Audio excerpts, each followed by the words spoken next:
अब देखो, हमने सोलर प्लेटें लगाई, मैंने अपने घर में अच्छा खासा खर्चा कर दिया, इन्वर्टर लगाया ठीक ठाक महंगा, और बड़ा खुश हो गया कि चलो यार एक दफा का खर्चा हो गया, मेरे 4 घर हैं, अब हम एसी भी लगाएंगे और नहाएंगे ठंडे ठंडे पानी से गर्मियों में, है भाई, फ्रिज में पानी ठंडा करेंगे और ठंडा ठंडा पानी से नहाएंगे, बिल नहीं आएगा, इंजॉय करेंगे।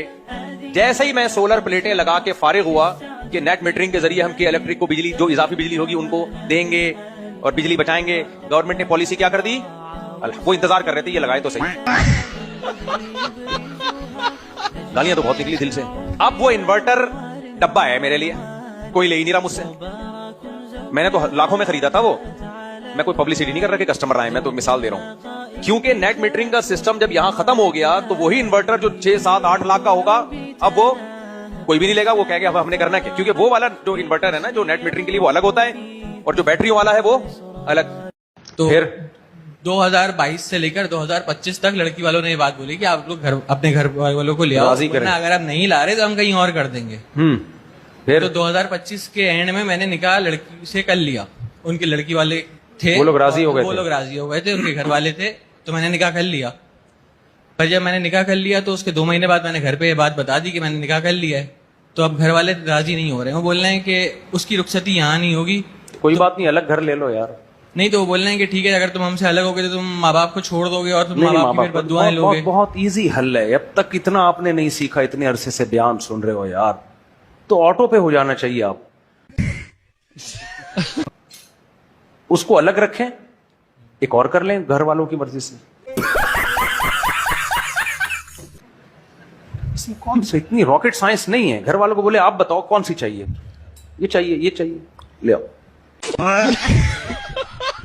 मुफ्ती साहब, एक मेरा दोस्त है, वो लड़की के पीछे पागल हो गया है। वो उसको बिल्कुल, तो क्या लिखा हुआ है, भाव नहीं देती। ये नई चीज आई है मार्केट में, भाव नहीं देती है। ये नया डायलॉग तो मुझे नहीं पता यार, ये नया डायलॉग मुझे बगैर बताया आपने मार्केट में ले आया इसको। इंडिया से आया है, उसको भाव नहीं देती। अब आ गया तो बस आ गया। तो भाई वो इसलिए भाव नहीं दे रही कि तुम पागल हुए, वो पागल थोड़ी हुई है। बात तो सही है।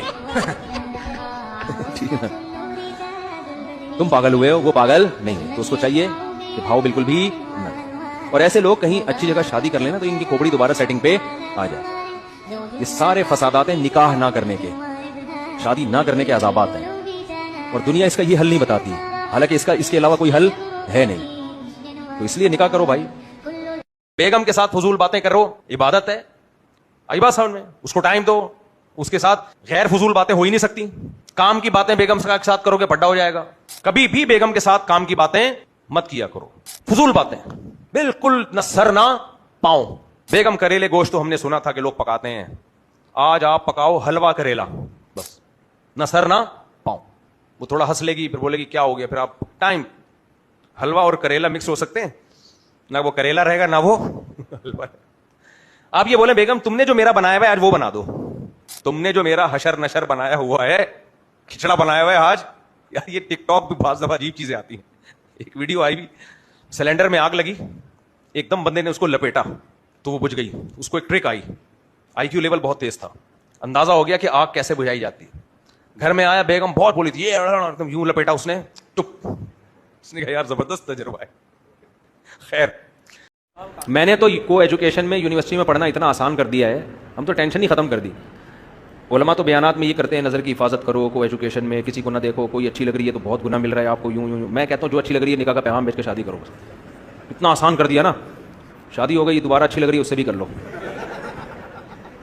फिर भी ठरक पूरी नहीं हुई, अच्छी लग रही है इससे भी कर लो, फिर भी ठरक पूरी नहीं हो रही और अच्छी लग रही है इससे भी कर लो, फिर भी ठरक पूरी नहीं हुई तो इसका मतलब आपको खारिश की बीमारी है। वो एक बादशाह था ना, रिकॉर्ड हो रहा है, एक बादशाह ने नजूमी से कहा मुझे यहाँ खारिश हो रही है। नजूमी ने कहा इस तारीख को जिसको यहाँ खारिश होती है ये इसकी अलामत होती है कि आपको एक नया इलाका फतह करने वाले हैं। बादशाह ने कहा मुझे इधर भी खारिश हो रही है। नजूमी ने जायचा निकाला और ये बोला हाँ ये इसकी अलामत है, आपके एक बेटा पैदा होने वाला है जो बड़ा शहजादा होगा। बादशाह ने कहा इधर भी हो रही है। नजूमी ने कहा आपको खारिश की बीमारी है, किसी अच्छे हकीम से इसका इलाज। तो अगर 4 से भी ख्वाहिश पूरी नहीं हो रही इसका मतलब आप 1 नंबर के ठरकी हैं, आपका दुनिया में कोई भी इलाज नहीं हो सकता। एक मौलवी साहब से किसी ने पूछा कि किसी लड़की के साथ सोना जायज है? बोला कमबख्त सोता कहाँ है तू, कौन पागल है जो लड़की के साथ सोएगा? समझ में आ रही है बात कि नहीं आ रही? झूठ क्यों बोल रहा है? मसला ये है